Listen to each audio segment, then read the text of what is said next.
윤석열 대통령이 각종 대출에 걸려 있는 소득 제한 기준을 대폭 올리기로 했습니다. 신생아 특례 대출의 경우 소득 제한이 부부 합산 최대 2억 원까지 늘어납니다. 취재 기자 연결해서 자세한 내용 들어보겠습니다. 이승배 기자. 네, 정치부입니다. 이 대출을 받으려고 알아보면 소득 기준 제한에 걸려 포기하는 분들이 많은데요. 어떤 대출이 얼마나 풀리는 겁니까? 네, 대출 소득 기준 상향 방침은 오늘 오전 대통령실에서 열린 민생토론회 후속 조치 점검 회의에서 나왔습니다. 이틀 전 사회 분야에 이어서 오늘은 경제 분야 과제를 다뤘는데요. 가장 눈에 띄는 건 주택 대출 관련 내용입니다. 기존에 시행되고 있는 제도에 대한 소득 기준 제한을 완화하는 것이 핵심입니다. 윤석열 대통령은 일부 정부 사업 기준이 신혼부부에게 결혼 페널티로 작용해서 혼인신고를 늦춘다는 청년들 지적에 따라 소득 기준을 대폭 올리기로 했다고 밝혔습니다.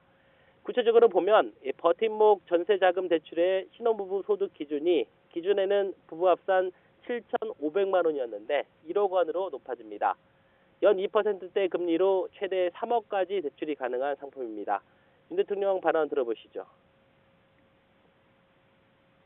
신혼부부는 두 사람을 합쳐 7,500만 원이 기준이어서 대출을 받기 위해서 혼인신고를 미루는 일이 비일비재합니다. 앞으로 신혼부부에 대한 소득 기준을 1인당 각 5천만 원씩 합해서 1억 원으로 올리겠습니다.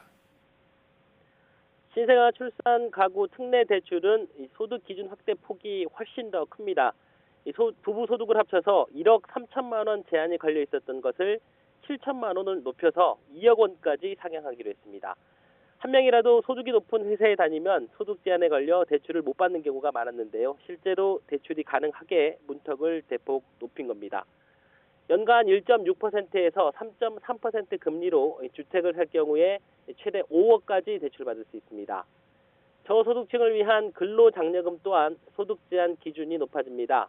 맞벌이 가구의 경우 합산 소득이 3,800만 원 미만이었지만 4,400만 원으로 제한 기준이 올라갑니다.